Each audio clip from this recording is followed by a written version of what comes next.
નામ યુવરાજસિંહ જાડેજા છે। છેલ્લા ઘણા સમયથી આપણે જોઈએ છે ગુજરાતની અંદર નકલીઓનો બેફામ રાફડો ફાટ્યો છે।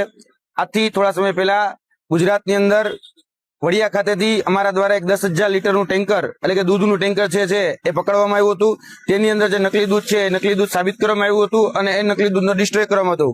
અને આ જ પ્રકારે અમને આથી થોડા દિવસ પહેલા એક બાતમી મળી હતી અને એ બાતમી એવી હતી કે લેરિયાથી જે દૂધ નીકળે છે એ દૂધ ક્યાંક ને ક્યાંક શંકાસ્પદ છે, કેમિકલ યુક્ત છે, મિશ્રણ યુક્ત છે। અને આ જે દૂધ છે કહી શકાય કે જે સહકારી ડેરી છે જેટલું દૂધ ભેગી નથી કરતી એનાથી 4 ગણું કે 5 ગણું દૂધ એ આ ટેન્કરની અંદર ભેગું કરવામાં આવે છે। અને એ ટેન્કરના માધ્યમથી આ દૂધ જે છે એ લેરિયાથી બિલખાથી ખડિયાથી જુનાગઢ આવે અને જુનાગઢમાં જે સોરઠ ડેરી છે એટલે કે ગિરનાર સોરઠ ડેરી છે ત્યાં ઠલવવામાં આવે છે।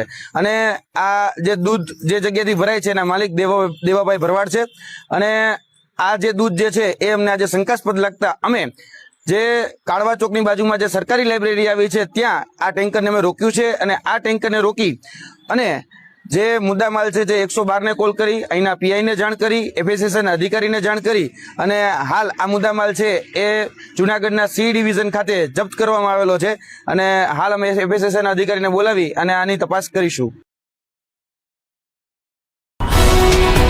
ગુજરાતભરના તાજા સમાચાર મેળવવા માટે અમારી ગુજરાત નેશનલ ટીવી ન્યૂઝને સબસ્ક્રાઇબ કરો, બેલ આઇકોન પર ક્લિક કરો।